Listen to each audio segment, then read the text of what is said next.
I'd like to ask the candidates to please take their podiums while I tell you a little more about how tonight's debate will work. I'm Jake Tapper. I'll be the moderator. Joining me in the questioning, Salem Radio Network talk show host Hugh Hewitt. He worked in the Reagan administration for 6 years. And CNN's chief political correspondent, Dana Bash.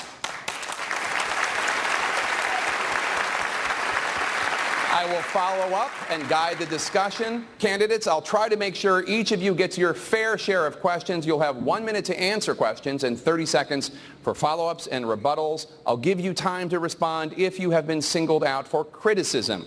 We have timing lights that are visible to the candidates. Those lights will warn them when their time is up. Our goal tonight is to have a true debate, candidates actually addressing each other in areas where they disagree, where they differ on policy, on politics, and on leadership. Now that everyone is in place, it's time for the candidates to introduce themselves to our audience. Please keep it brief. Governor Pataki, you're first. Thank you, Jake. Hi, I'm George Pataki, and I am honored to be here this afternoon with all of you at the Reagan Library. You know, when I think of Ronald Reagan, I think of his tremendous smile, a smile that reflected his optimism and his unending belief and faith in America and in Americans. And it was that belief in America that led to a great presidency, a presidency that led to decades of safety, security, and prosperity for America. That's exactly the type of leadership we need in Washington today. And that's why I'm running for President of the United States. Thank you.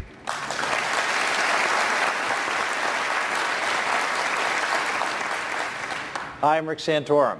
Some of you may know me because I led the fight to end partial birth abortion.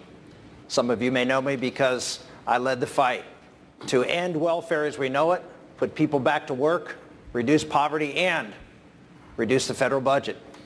Some of you may know me because I successfully put sanctions on the Iranian nuclear program in Congress over opposition of both parties initially.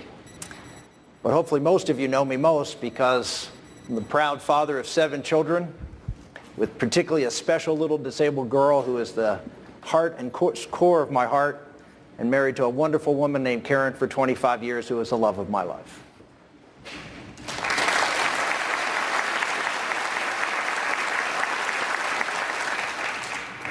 Hi, I'm Bobby Jindal. Now look, I don't have a famous last name. My daddy didn't run for president. I don't have a reality TV show. I'll tell you what I do have. I've got the backbone, I've got the bandwidth, I've got the experience to get us through these tough times, to make sure that we don't turn the American dream into the European nightmare. Thank you for having me today.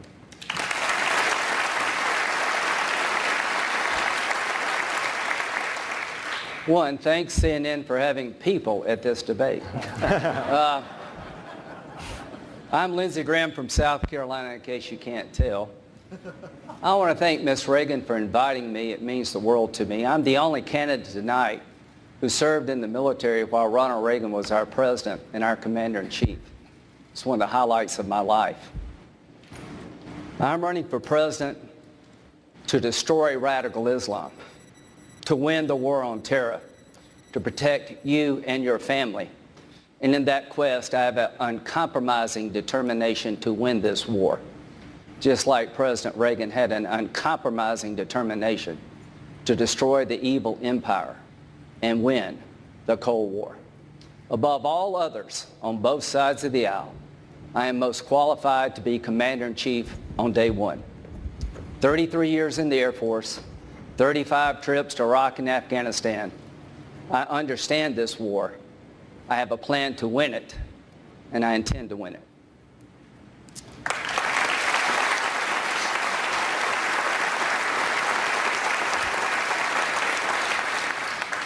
Thank you, candidates. We're going to talk a lot about policy and your proposals this evening, but first, Governor Jindal, I want to start with you. You have said that the frontrunner, Donald Trump, is a, quote, unstable, narcissistic egomaniac. Now, we are in the house of Reagan, who made famous the so-called 11th commandment, thou shalt not speak ill of thy fellow Republican. What drove you to violate that unofficial commandment? Well, Jake, I'm in compliance with the 11th commandment, and I would tell my fellow Republicans, let's stop treating Donald Trump like a Republican. If he were really a conservative, and 30 points ahead, I would endorse him. He's not a conservative. He is not a liberal. He's not a Democrat. He's not a Republican. He's not an independent. He believes in Donald Trump. Here's the reality. The idea of America is slipping away.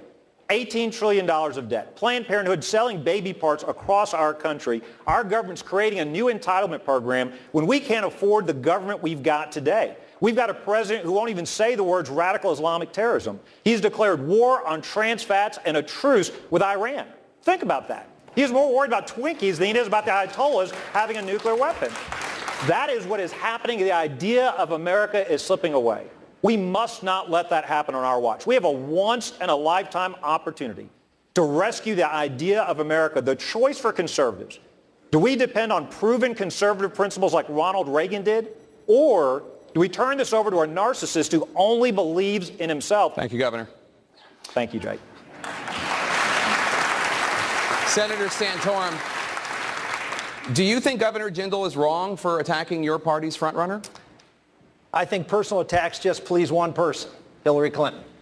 And all we do when we go after each other, and we've seen a bunch of it, from people up on this stage, people who are going to be on the stage afterwards, who go after and make personal attacks on people. There are plenty of policy differences between the candidates up here and the candidates later. Donald Trump has every right to run for president as a Republican as anybody else in this audience, and he may have positions that I disagree with. But he has the right to do that, and the people should be given the benefit of the doubt to be able to see through those things. I don't think it helps when Republicans attack Republicans personally. I'll say some things tonight which will be very big differences. The issue of immigration is one that there are huge differences in this field, and I will be out there talking about how we have to control immigration, how we have to look after the American worker. The focus of this debate should be on how we're going to win this election and help improve the quality of life for American workers. And we aren't doing that when we're out there picking at each other and calling each other names. The name we should be calling out is, what are we going to do for average Americans who are losing ground in America today? And that should be our focus. Thank you, Senator. Governor Jindal, do you want to respond to that? Absolutely. Look, the reality is Hillary Clinton is gift-wrapping this election to us. They're running their weakest candidate. They've got a socialist that is gaining on Hillary Clinton. Folks, you can't make that up. A socialist is doing well in the Democratic primary. The best way for us to give this election back would be to nominate a Donald Trump. He'll either implode in the general election, or if God forbid, if he were in the White House, we have no idea what he would do. You can't just attack him on policy. He doesn't care about policy. It's not enough to say he was for socialized medicine or higher taxes. Thank you, Governor. He's not serious. And Senator Santorum, just to assure you, we will get to those issues, but just a couple more on this general subject. Senator Graham, you've called Donald Trump a, quote, wrecking ball for the Republican Party. Voters in your home state of South Carolina in a recent poll prefer Donald Trump 30% to your 4%. How do you explain why so many of your constituents would rather have Donald Trump as the Republican nominee than you? Well, all I can say, if you looked at polling in 2012 and 2008 at this level, we'd have this stage, you'd have President Perry and President Giuliani. We've got a long way to go. And here's what I'm going to try to do tonight, convince you that I'm best qualified to be Commander-in-Chief for the 1% who are doing the fighting for the rest of us. And we're going to have a serious discussion tonight. All of us are going to say we want to destroy ISIL. But here's what I'm going to tell you. What we're doing is not working. I have a plan to do it. If I'm President of the United States, we're going to send more ground forces into Iraq because we have to. President Obama made a huge mistake by leaving too soon against sound military advice. To every candidate tonight, are you willing to commit before the American people that you will destroy ISIL and you understand we need a ground force to do it? Are you willing, Jake? Please ask everybody the following question.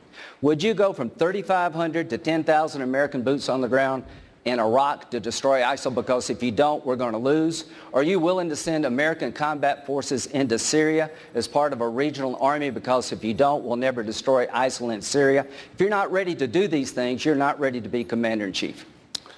Thank you, Senator Graham. We're going to bring in Hugh Hewitt now, who has a question for Governor Pataki. Thank you, Jake. Governor, you signed the pledge to support the Republican nominee, and you promptly broke it. by doing so, by tweeting out that you would not support Donald Trump. Have you released Donald Trump to be a free agent again, or anyone else in the field? No, Hugh, not at all. I have not broken the pledge because Donald Trump is not going to be the Republican nominee, period. Flat out, I guarantee you that. I Governor, will vote for the Republican nominee. You said on Twitter that you would not support Donald Trump. If he's the nominee, will you support him? He's not going to be the nominee, Hugh. And let me just say one word here. This is an important election with an enormous number of challenges facing the American people. And the first 4 questions are about Donald Trump. And the fifth one is, too. Would you really vote for Hillary Clinton I would not vote for over Hillary Donald Clinton. Trump if he's the nominee? No, I will vote for the Republican nominee. But let me say this flat out. Donald Trump is unfit to be president of the United States or the Republican Party's nominee. Look at what he did in Atlantic City. He says he's going to make America great again. He invested 4 casinos in Atlantic City, and he said, essentially, I'm going to make Atlantic City great again. Every one of those casinos went bankrupt. Over 5,000 Americans lost their job. And you know people who, in this difficult economic time, have lost their job and the pain that causes. He didn't lose anything. 5,000 lost their jobs. He will do for America what he did for Atlantic City, and that is not someone we will nominate. Thank you, Governor. Thank you. Senator Graham. One of the reasons why Donald Trump, Ben Carson, and Carly Fiorina are doing well is because they are political outsiders. In fact, that's one of the things. There are 2 things that they have in common. They've never been elected to office before, and they're doing better than all of you in the polls. The 4 of you have a combined 7 decades in elected office. Senator Graham, in this election season, do Republican voters see your service in government as a liability and not an asset? Well, what I hope Republican voters, libertarian, vegetarians, Democrats, you name it, will look for somebody to lead us in a new direction, domestically, but particularly on the foreign policy front. President Obama is making a mess of the world. What I'm trying to tell you here tonight, that Syria is hell on earth, and it's not going to get fixed by insulting each other. I've been there 35 times to Iraq and Afghanistan. I am ready to be commander-in-chief on day 1. I've been in the military 33 years, 140 days on the ground in Iraq and Afghanistan. I am so ready to get on with winning a war that we can't afford to lose. I hope you believe that experience matters. It's an all-volunteer force, folks. When you vote for commander-in-chief, they're stuck with your choice. We've had one novice being commander-in-chief. Let's don't replace one novice with another. And if I thought I could win this war without more American ground forces in Iraq and Syria, I would tell you, but we can't. Thank you, Senator. If we don't get on with this, they are coming here. Thank you, Senator. Let's turn to the topic of immigration. For that, I want to bring in my colleague, Dana Bash. Senator Santorum, Governor Jindal has supported a pathway to citizenship for undocumented immigrants once the border is secure. Why do you disagree with that? Well, in fact, just about everybody in this field supports some pathway to citizenship. They're just a few. Governor Jindal, Senator Cruz, Senator Rubio, Jeb Bush, a lot of others, Senator Graham, all support some sort of amnesty at some point in time or another. And this is really the interesting thing about this whole debate. This debate should not be about what we're going to do with someone who's here illegally. This debate should be about, well, what every other debate on every other policy issue is in America. What's in the best interest of hardworking Americans? What's in the best interest of our country? We've had a focus because the other side has set up for us, here is who we have to be concerned about on the issue of immigration. And someone who's here illegally and their family, and what are we going to do about them? A great leader will say that the objective of every law in America is to do what's in the best interest of America. And what's in the best interest of America right now is to look at wages, look at employment among wage earners. 70 to 90% of people who have come into this country, 35 million over the last 20 years, are wage earners that are holding wages down, taking jobs away from America. Up. I want to get the governor to respond Dana, to that. I want to clarify. I want to make very clear that everybody understands my position is we need to secure the border, period. Any talk of doing any more, we don't need a comprehensive plan. We don't need a 1,000-page bill like the Gang of Eight. We don't need amnesty. Everybody in D.C. talks about it. We need to get it done. As president, I'll get it done in 6 months. It won't be perfect, but we can get it done. I'm not for amnesty. We do need to secure the border. A smart immigration makes our country stronger. Right now, we've got a weak one. One of the things I've said, and I know the left, I know Hillary didn't like this, immigration without assimilation is invasion. We need to insist that people come here legally, learn English, adopt our values, roll up their sleeves, and get to work. We do need to secure the border. Senator Santorum, do you buy that the governor's not for Well, amnesty? just because you don't call it amnesty doesn't mean that what almost everybody in this field is for is allowing people who are in this country illegally, people who broke the law to come into this country, people who came here legally and overstayed, to stay in America. Again, we have 35 million people. We have the highest percentage of immigrants in this country as far as numbers ever, as far as percentage, the highest in 105 years. Wages are flatlined. The reason that you're seeing the angst and the anger out there, and the reason this issue has taken off, is because workers in America know that their wages are being undermined. If you look at from the year 2000 to the year 2014, there are 5.7 million net new jobs created. What percentage of those jobs are held by people who weren't born here? The answer is all of them. Okay. The fact is American workers are getting hurt by immigration, and that's why they're upset. Your time is up. And Governor, I'm sorry, just you really need to clarify your position, because you say you're not for amnesty, but you have been for a path to citizenship. Dan, that's not right. What I've said consistently is secure the border. I've said after that is done, the American people will deal with the folks that are here pragmatically and compassionately. Now, Rick, if he wants to say that Senator Rubio or Jeb or others for amnesty, that's his right. I am not for amnesty. I've never been for amnesty. Will never be for amnesty. Secure the border. We don't need to do that as a comprehensive bill. I've also said we need to put an end to sanctuary cities. It's not enough to defund them. I think we need to criminalize, accuse, and jail those mayors and councilmen as accessories for the crimes committed by people who shouldn't be here in the first place. Thank you, Governor. Dana. I want to change the subject. We're staying on immigration, and I'm bringing you in, Governor Pataki, and Senator Graham, I'm coming to you as well. Thank you. Governor Pataki, Republicans right now are debating birthright citizenship, the policy of granting U.S. citizenship to every baby born in this country, even if they are born to undocumented immigrants. Senator Graham wants to end the policy of birthright citizenship. Governor Pataki, you support keeping it. Tell him why he's wrong. Yeah, it's a small part of a very important issue. And let me comment on what my colleagues were saying here.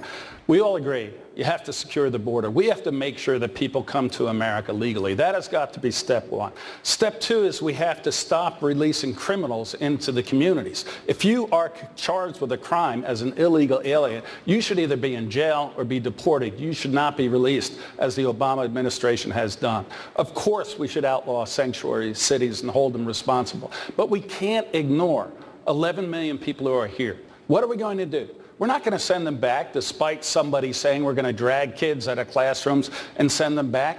But we have to send a message that we are a nation that depends on the rule of law. And when your first act is to break the law, there has to be a consequence. So what I would do is require those who want to have legal status, not citizenship, come forward, acknowledge they broke the law, and if they do it again, they can be immediately deported, and then do what we do in communities across America when we want to sanction someone. Thank you, Governor. And that is community service. 200 hours, working in a hospital, Governor, working in a school, and then they could have legal status. What I asked about was about birthright citizenship and why you think that we should preserve birthrights. I don't think that we should tell that child born in America that we're going to send it back. The way to avoid that is to have an intelligent immigration policy where we know who is coming here, why they are coming here, so we don't have this flood of people coming here for the wrong reason. Senator Graham, most countries in the world do not have birthright citizenship. Probably for a good reason. Why do you think Governor Pataki is wrong? Well, let's talk about immigration. Number one, I like Rick. I don't remember the Santorum plan when I was in the Senate. The peanut gallery on this is interesting. I have been trying to solve this problem for a decade. There are no Democrats here tonight. If you're here, raise your hand. You went to the wrong, well, welcome. Thank you very much for coming. The bottom line, I'm trying to fix the problem. We're not going to deport 11 million people here illegally, but we will start with felons and off they go. As to the rest, you can stay, but you got to learn our language. I don't speak it very well, but look how far I've come. Speaking English is a good thing. You got to pay taxes. You got to pay a fine. You got to get back in line. You've got to secure your border. They'll keep coming. If you don't control who gets a job, it never ends. We've got two borders, one with Canada, one with Mexico. I've never met an illegal Canadian. This is an economic problem. So folks, let's solve it. Amnesty is doing nothing, and that's what we've been doing. As to birthright citizenship, once we clean up this mess, in the future, prospectively, I'm willing to look at the following. There are people buying tourist visas that go to resorts with maternity wards for the express purpose of having a child here in America. They're rich Asians. They're rich people from the Mideast. Thank you, Senator. That, to me, is bastardizing citizenship. Thank you, yeah, Senator. I'd like to stop that in the future. Governor Pataki, we'll come back to you, Senator He Santorum, I mentioned my promise. name and that I didn't have a plan. And the fact of the matter is all right. that I did have a plan. Back in 2006, I introduced a plan called a Comprehensive Border Security Bill, which did, in fact, put the resources to build the fencing and deploy the troops and the technology necessary. What'd you do with the $11 million? As you know, Lindsey, What are you going to do with the 11 million? As you know, 40 to 60% of the 11 million are here on visa overstays. We know exactly who they are. We should know where they are, but we have a government that doesn't tell them to return home. You can solve half of the problem with the 11 million What about the other half? by simply telling the 11 million that they have to return to their country of origin. So that's half your problem. How many Now Democrats it's not supported 11 your million plan? anymore. How many Democrats did you have on your bill? I don't know how many Democrats I I can had tell on my you bill. none. But the point is, the point is that I had a bill and That I went been- nowhere. Well, you're right, Lindsey. It went nowhere because we had a president back then who was for more comprehensive immigration reform George than I W. was. Bush. That's right. Who won with Hispanics? You know what we need to do, Compared to what Lindsey, we're is doing. we need to win. We need to win fighting for Americans. We need to win fighting for the workers in this Hispanics country who are hurting, including are Hispanics. Americans. The people who are hurt the most by illegal immigration are Hispanics. In my world, Hispanics are folks, Americans. The folks who are hurt the worst are recent immigrants. By illegal immigrants coming into this country, last year alone, 700,000 illegal immigrants came into this country. Who do you think are most impacted? It's the folks who came into this country, played by the rules, did what they were supposed to do, came here and went to work, and now they're finding themselves out of work because someone illegally is willing to come in and work for less. I have a little different take on where the country is going on this issue. Number one, in 1950, there were 16 workers for every retiree. How many are there today? There's 3. In 20 years, there's going to be 2. And you're going to have 80 million baby boomers like me retire en masse wanting a Social Security check and the Medicare bills paid. We're going to need more legal immigration. Let's just make it logical. Let's pick people from all over the world on our terms, not just somebody from Mexico. Let's create a rational legal immigration system because we have a declining workforce. Thank you, Senator. Strom Thurmond had 4 kids after he's 67. If you're not willing to do that, we better come up with a new legal immigration system. Thank you, Senator. Governor Pataki, I want to let you have the final word here. I just want to say, I have 7 kids. I've done my part. Oh, he's done his part. Governor Pataki. We have to deal with the people who are here illegally. We can't just ignore them or send them back. I think my policy would work to give them legal status, make them a part of an economy that will grow and help America. I want to turn to another pressing immigration issue, Governor Jindal. Over the next year, at least 10,000 Syrian refugees will be allowed to enter the United States. Governor Jindal, you've said it's ridiculous for America to let more refugees in from Syria, and you have expressed concerns about security. Senator Graham says that the United States has a moral obligation to these Syrian refugees. Governor Jindal, does the United States have any obligation to them? Jake, look, America is the most compassionate country in the entire world. We do more for folks around this world, and that's the nature of the American people. 2 things. 1, let us draw a line, a direct line, between this refugee crisis and this president's failed foreign policy. He drew a red line in Syria and did not enforce it. And now we're seeing millions of refugees potentially, hundreds of thousands going into Europe. The answer is not to put a Band-Aid on this and allow even more people to come into America. We should not short-circuit. We've got a vetting process. We've got a normal refugee process. Simply allowing more people into our country doesn't solve this problem. The way to solve this problem is for us to be clear to our friends and allies that we are going to replace Assad. We're going to hunt down and destroy ISIS. Our friends don't trust us. Our enemies don't fear and respect us. But I want to go back on immigration. Let me be very clear. Immigration, we need to insist on assimilation and integration. My parents came here legally almost 45 years ago. They came here, they followed the rule of law. They knew English. They adopted the values. They didn't come here to be hyphenated Americans. They're not Indian Americans. They're not Asian Americans. They're Thank Americans. You, Governor. It is important we insist on that in immigration going forward. Thank you, Governor. Senator Graham, your response when it comes to Syrian refugees. Yeah, number one, how does President Obama sleep at night? Look what you've let happen on your watch. Your commanders told you don't withdraw from Iraq because we'll lose all of our gains. 3 years ago, your entire national security team, Senator McCain and I begged you to do a no-fly zone and help the Free Syrian Army while it would matter, but you said no. I'm not blaming Bobby, I'm not blaming Rick, I'm not blaming anybody. I'm blaming Barack Obama for this mess. Thank you, Senator. I want to turn now. And I want to fix it. We're going to keep talking about the situation in the Middle East. Let me bring in my colleague Dana Bash again. Thank you. Senator Graham, you mentioned this earlier. You are calling for an additional 20,000 U.S. ground forces to fight ISIS in Iraq and Syria. And you have said, again just this evening, that anyone who's not willing to do that should not be commander-in-chief. Right. No one on this stage has gone that far. So are you saying, for Iraq and Syria, are you saying that everybody to your right is not fit for the Oval Office? I'm saying this, if they don't understand that Barack Obama's policies are not working, that we're not going to destroy ISIL in Iraq and Syria from the air, they are not ready. What have I learned in 35 trips? I learned what works and what doesn't.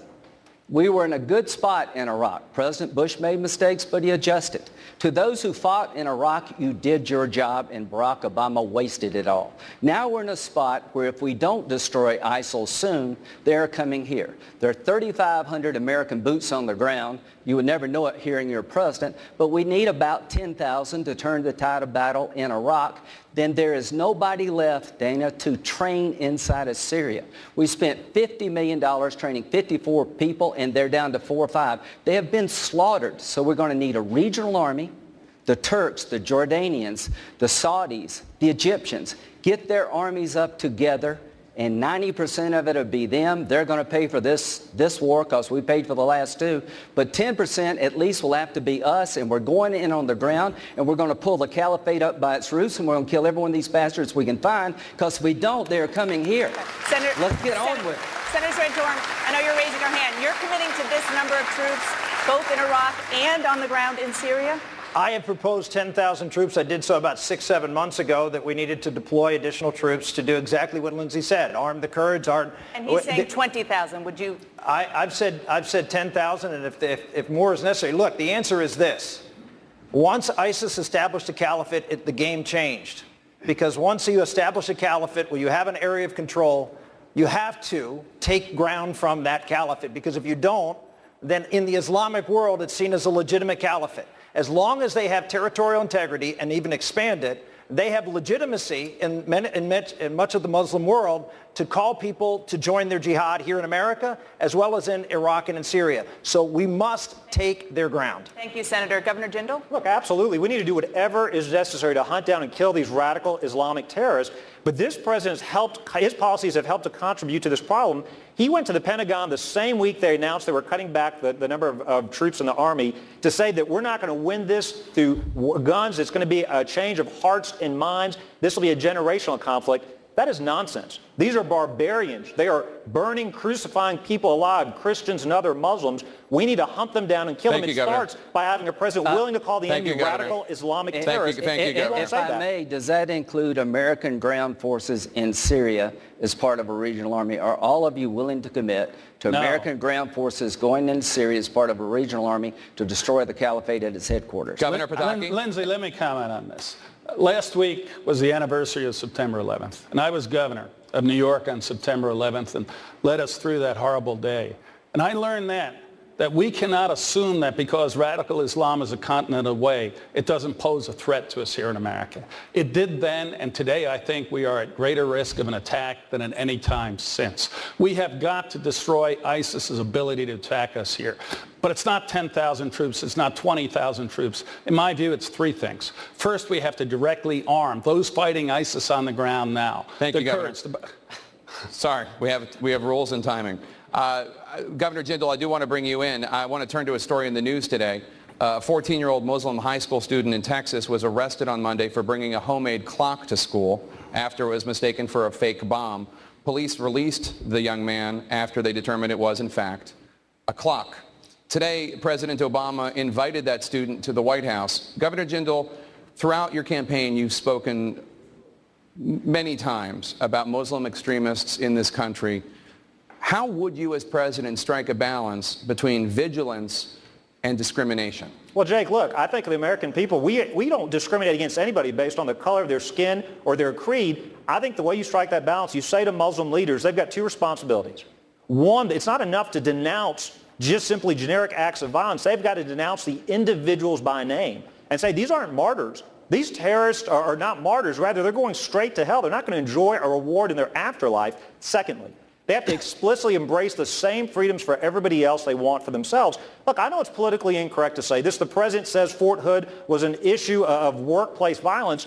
We're at war with radical Islam. Our president loves to apologize for America. He goes to the National Prayer Breakfast, brings up the Crusades, criticizes Christians. We're at war today with radical Islamic extremists. It's not politically correct to say that, but the way you strike that balance, you say to Muslim leaders, denounce these fools, these radical terrorists by name, say they're not martyrs. Governor Jindal, I'm afraid you didn't answer the question. How do you strike the balance between vigilance and discrimination? Obviously, we know how you feel about the vigilance part of this. Do you ever see the discrimination part of it? Sure. I don't think a 14-year-old should ever get arrested for bringing a clock to school. So if you ask me, am I glad he wasn't he was released? I'm glad that police are careful. I'm glad they're worried about security and safety issues. Look, in America, we don't tolerate, right now, the biggest discrimination going on is against Christian business owners and individuals who believe in traditional forms of marriage. They're throwing this woman in jail in Kentucky.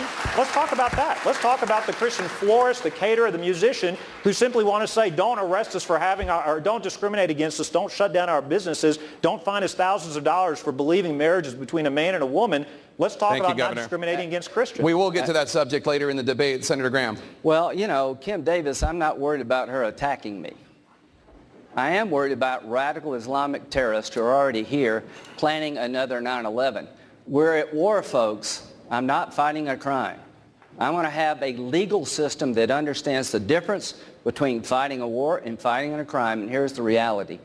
Young men from the Mideast are different than Kim Davis. And we've got to understand that. Thank you, Senator. Islamic websites need to be monitored. And if you're on one, I want to know what you're doing. Governor Jake, if I Pataki. can comment on this. Yes, Kim Davis is different from Islamist radicals from the Middle East. But on the other hand, we have one rule of law in America. And an elected official can't say that I'm not going to follow that law if it conflicts with my beliefs. I think she should have been fired, and if she'd worked for me, I would have fired her. We have to uphold the rule of law. Thank you, Governor. Imagine 1 minute, Jake, imagine 1 minute, that was a Muslim who said that I don't believe in gay marriage and refused to perform that wedding. We wouldn't have had that outrage. There is a place where the religion supersedes the rule of law. It's called Iran. It shouldn't be the United States. And we will get to that subject in the next block. We're going to take a very quick break. When we come back, both Jeb Bush and Donald Trump agree on one thing when it comes to taxes. We'll see if any of the candidates on stage agree as well. That's next. Stay with us.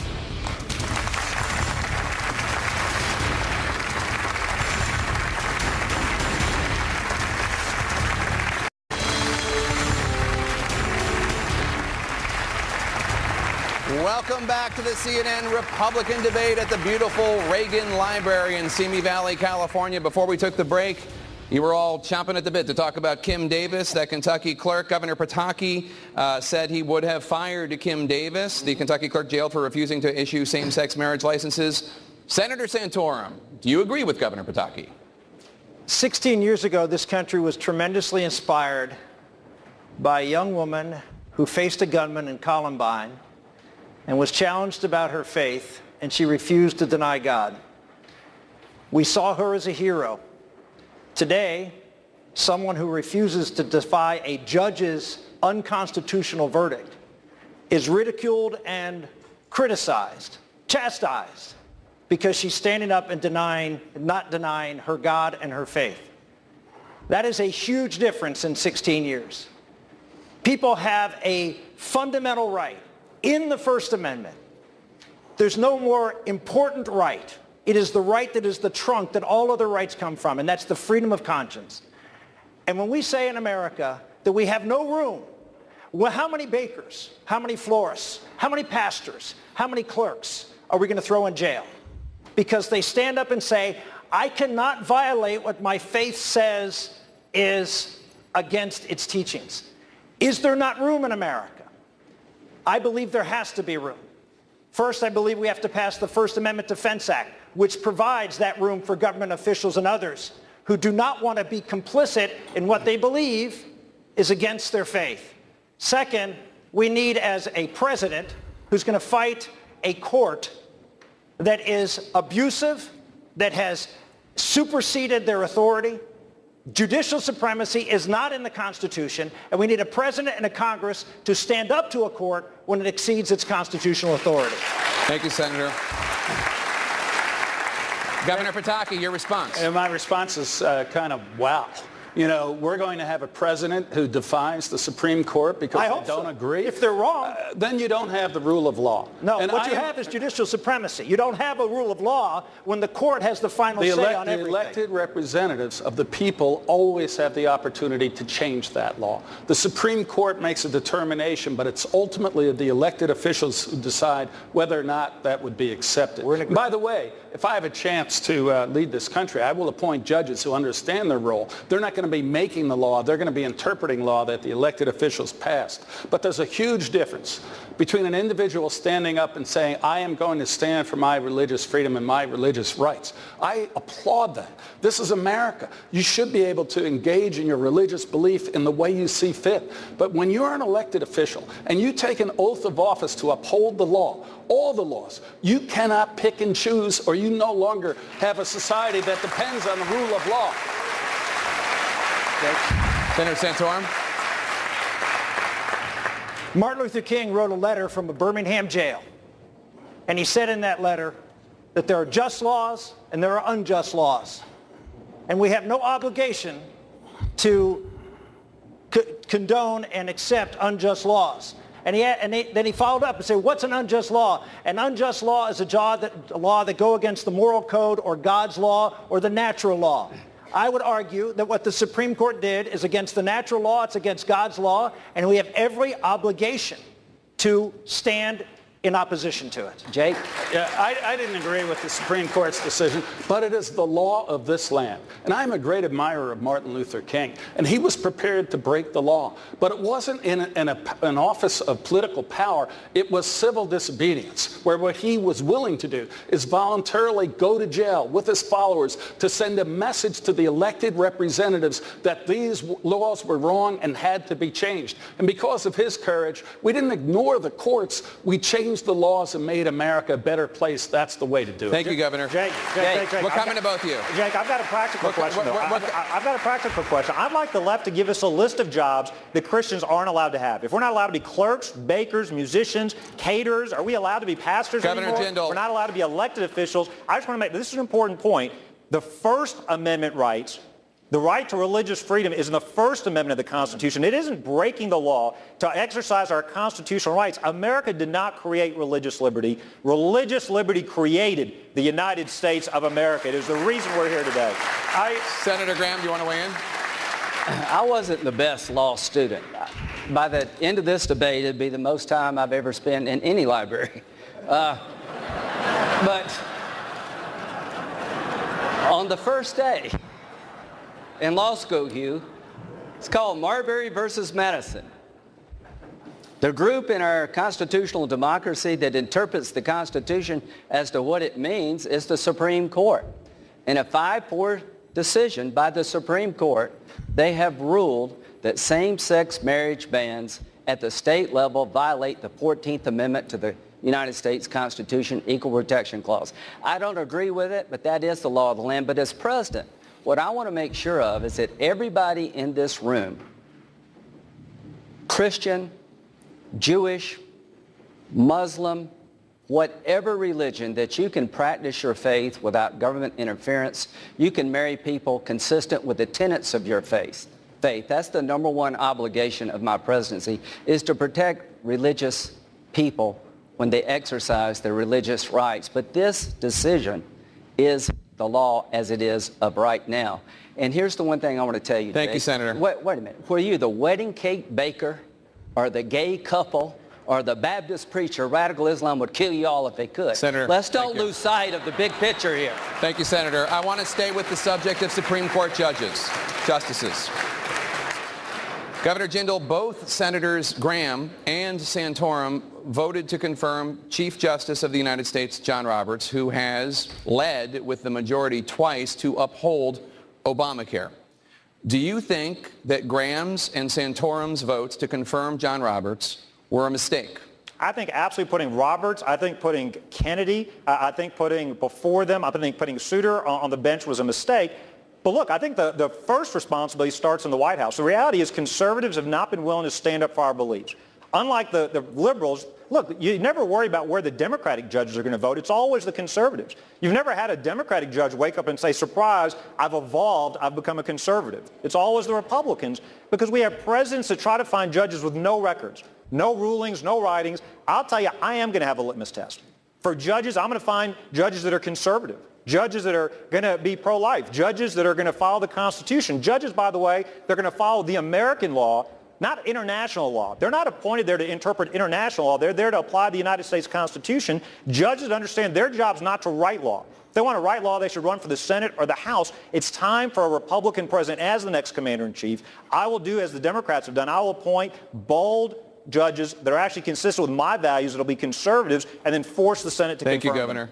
Senator Graham, I want to give you an opportunity to respond. I would note that Anthony Kennedy was, of course, a Ronald Reagan appointee. Senator Graham, do you stand by your vote for John Roberts? He is one of the most qualified men to ever come before the United States Senate, and I don't agree with his decision, but 99 times out of 100, I will. To the Republicans, the biggest prize on the table in 2017 is the presidency. If it is Hillary Clinton, Joe Biden, or Bernie Sanders, they're going to pick people that we will disagree with all the time. Please understand we have to win this election. The court's at stake. It is the most important reason for us to turn out to make sure we don't lose the judiciary for decades to come. Senator Santorum, do you stand by your vote for John Roberts? Well, contrary to what Governor Jindal said, Justice Roberts had a long record, and it was a long, good record. And so he made a couple of bad decisions on Obamacare, but he's made a lot of great decisions too. And so I don't regret at all standing up for John Roberts, but it's easy to sit out in Louisiana and talk about how, well, I'd be tougher.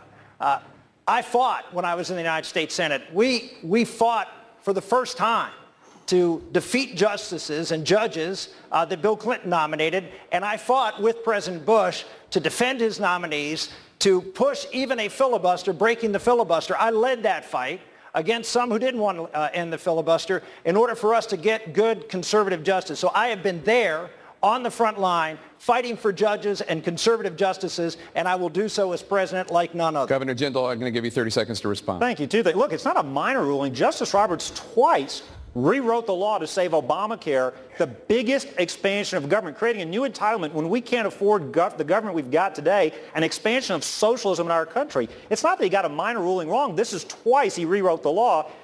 I have a lot of respect for these senators that have big bladders. They give great speeches in the Senate, and I respect that. I've actually signed the executive order. I've actually signed the law protecting religious liberty in the state of Louisiana. It's not 99-1. The one that he got wrong was a big one. Twice he bent over backwards to save Obamacare. If the Republicans had voted the way that they should have, we would still have our 10th Amendment rights, and Obamacare would not be the law of the land. Let me bring back Hugh Hewitt. Governor Jindal, Senator Graham just said it's all about winning. And in fact, if former Secretary of State Clinton is the successor to President Obama, none of this matters and all this conversation is beside the point. In the Washington elite, they have a habit of saying nice things about each other until election time. Senator Graham has praised Secretary of State Clinton as a great choice to be the Secretary of State, as a national treasure. Can anyone from inside of Washington win this election cycle having praised Secretary of State Clinton that way? No, and it's not only whether they can win, they shouldn't win this election cycle. One of the things I do agree, and I want to thank Donald Trump after I've criticized him for everything from being a narcissist to an egomaniac, one of the things he was right about was to say nonsense to the D.C. establishment. It is time to fire all of them. You've got a choice between honest socialists on the left, like Bernie Sanders, and lying conservatives on the right. We've got the majority. What good has it done us? See, they said they were going to stop amnesty. They said they were going to repeal Obamacare. They didn't do either. Now they're not even willing to fight to defund Planned Parenthood. McConnell's already waved the white flag of defeat. They're not willing to stand up to fight for the issues that count. I think it is time to have term limits. I think it's time to have part-time citizen legislators. Let's pay them a per diem instead of a six-figure salary. Stop them from being seven-figure lobbyists. Let's also pay them a per diem for every day they don't go to D.C. Let's keep them out of D.C. Working in the real. Let's make them live under the same rules and laws they apply to the rest of us. Not only shouldn't they be elected, they can't be elected. Let's fire all of them from their current positions. Senator Graham, I took a shot at you. You're having a good debate, but there is this problem of Washington elites and saying wonderful things about each other. I've been called a lot of things, but never elite before. My dad owned a liquor store, a bar, and a pool room. So only in America can you go from the back of the liquor store to being an elite. Is that responsive to calling Hillary Clinton a national treasure, Senator? I introduced her at a conference about Africa. I thought Secretary Clinton did a good job when it came to dealing with our problems in Africa, particularly among women. George W. Bush set $40 billion aside, and Rick Santorum helped him. And President Bush wiped out AIDS and malaria for an entire generation of young African children. Secretary Clinton did a good job. Here's my problem, Secretary Clinton. Where the hell were you on the night of the Benghazi attack? How did you let it become a death trap to begin with? And why did you lie about what happened to these people? And if you want a new change in terms of foreign policy, don't pick her because she's his Secretary of State. I've got a real good chance of beating her because I don't say things bad about her all the time, just when she deserves it. And her definition of flat broken mind are a little bit different. But, Senator, can you go back and forth that way and expect to have an argument with the American people to persuade them about that? Ronald Reagan did a couple of really big things that we should all remember. He sat down with Tip O'Neill, the most liberal guy in the entire House. They started drinking together. That's the first thing I'm going to do as president. We're going to drink more. And what did these two great Irishmen do? They found a way to save Social Security from bankruptcy by adjusting the age of retirement from 65 to 67. So yes, I will say nice things at times about Democrats. Yes, I will work with them. I will put the country ahead of party. Absolutely, I want to work with them. At the end of the day, Hugh, I'm lucky to be standing here. I'm the first in my family to ever go to college. Neither one of my parents finished high school. Darlene's here with me tonight. We owned a restaurant. But wait a minute. I understand. You asked me a question. This is important. Republicans need to tell the American people we get it as to who you are. When my mom died, I was 21. When my dad died when I was 22, we were wiped out financially. If it weren't for a Social Security survivor benefit check coming into Darlene, we wouldn't have made it. I don't need a lecture from Democrats about Social Security. I want to save it, just like Ronald Reagan did. Let's talk about the economy, if we could. Governor Pataki. Yes. Jeb Bush and Donald Trump are both proposing raising taxes on hedge fund managers who pay at a lower rate. Governor Pataki, you were the governor of New York, home of Wall Street. Do you agree that hedge fund managers need to be paying a higher rate? I would throw out the entire corrupt tax code. It's a symbol of the corruption and the power of the lobbyists and the special interest in Washington. It is 74,000 pages of incomprehensible gobbledygook. What I would do is get rid of that $1.4 trillion every year in exemptions and loopholes, dramatically lower the rates. The normal American person is paying higher taxes than they should because of loopholes, and one of them is that carried interest loophole. I would tax that income the same as ordinary income. I'd lower the rate to 24% for all Americans, but I would not give a special break to the Wall Street fat caps. So you are with Jeb Bush and Donald Trump on the hedge fund? It's hard for me to say that I'm with Donald Trump on anything, but on this issue, I agree with him. But let me just make one other point. It's not just throwing out the tax code to break the back of the special interests that control Washington. It's other reforms. I would propose a law. Right now, there are over 400 former members of the House and Senate who are registered lobbyists in Washington. I would propose a law day one. You serve one day in the House or Senate, there's a lifetime ban on your ever being a lobbyist in Washington, D.C. You get elected, you go back home. You don't stay and support the special interests. Governor Jindal, That's 3 Republicans running for president who support hedge fund managers paying a higher rate. Are you the 4th? 2 things, Jake. One, I'm absolutely for ending all these carve-outs and loopholes and special interests for those they get lobbyists. They get sweetheart deals you and I and the rest of this audience couldn't get. So as a part of overall comprehensive tax reform that has a lower, flatter tax code, sure. As a single item just to raise taxes, no. I don't want to give the government more money. Government has grown under this president where now it is going to overwhelm the American economy. We've got to cut the size of the government economy. Nobody else running for president has done that. I am the only candidate. I've cut my state budget 26%. Everybody else talks about it. We have done it. So as a part of overall tax reform that cuts rates, flattens and lowers the tax code, sure, but I'm not for raising taxes on anybody. We already have too much money going to D.C. Let's stay on the topic of taxes. I I want to bring in my colleague, Dana Bash. Senator Santorum, you just heard Governor Dindal and Governor Pataki talk about tax reform. Jeb Bush has proposed a tax reform plan, and in it he limits deductions, including the popular home mortgage deduction.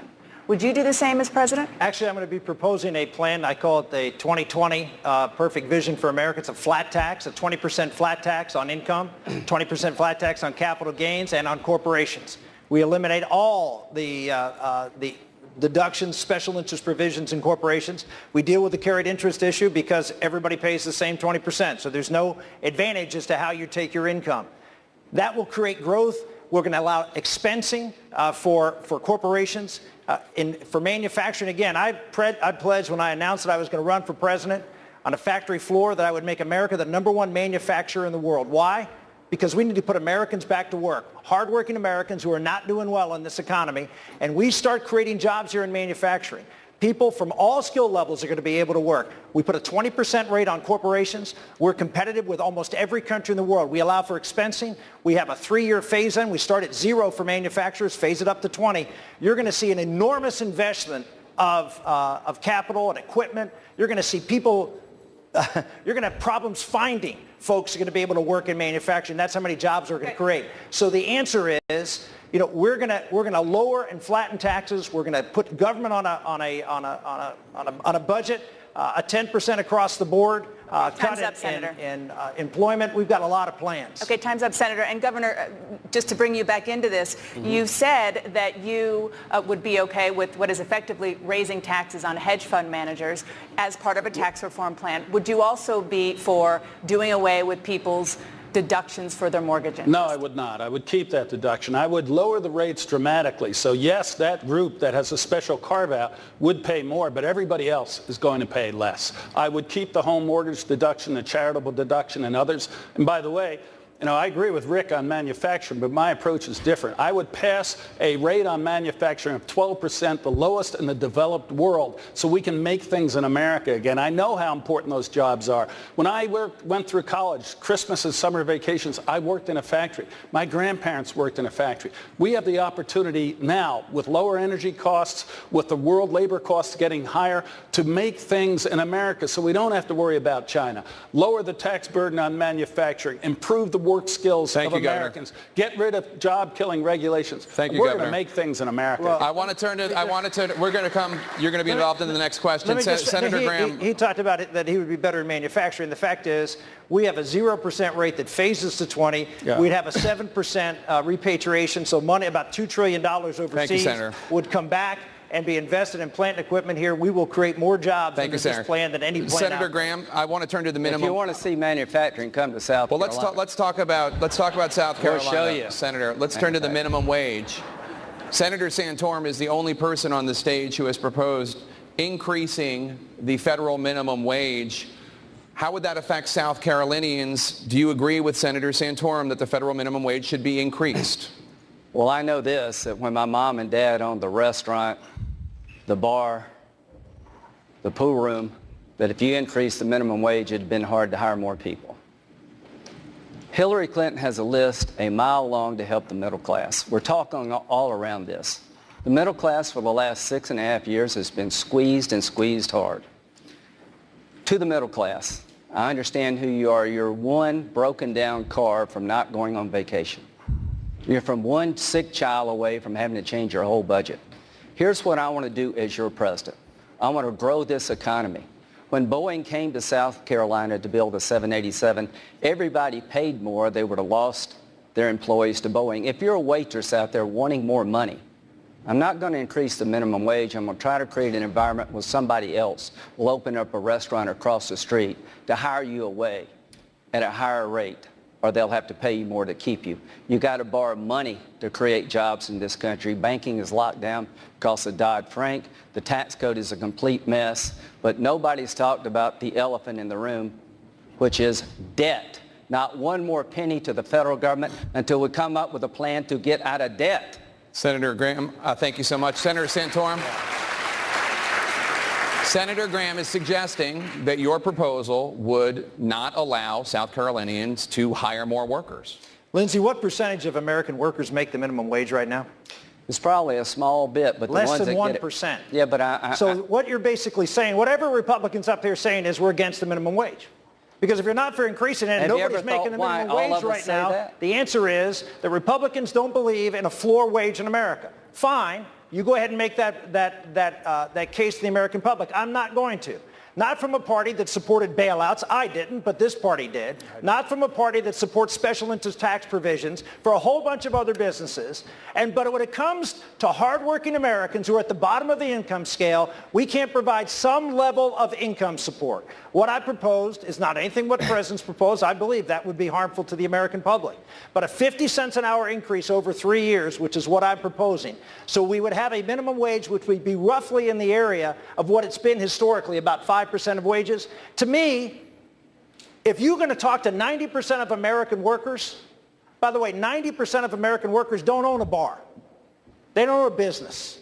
They work for a living. Most of them are wage earners. And Republicans are losing elections because we're not talking about them. All we want to talk about is what happened to our business. There are people who work in that business.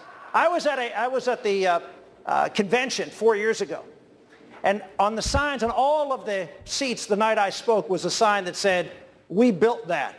Because Barack Obama had talked about how businesses didn't build their own businesses. Then we trotted out one small business person after another for almost an hour that night, talking about how they built their businesses. And that's wonderful. But you know what we didn't do? We didn't bring one worker on that stage. How are you going to win, ladies and gentlemen? How are we going to win if 90% of Americans don't think we care at all about them and their chance to rise? Thank you, Senator. We have to take a quick break. When we come back, confrontation or negotiation, how will these candidates attempt to handle Russian President Vladimir Putin? That's next.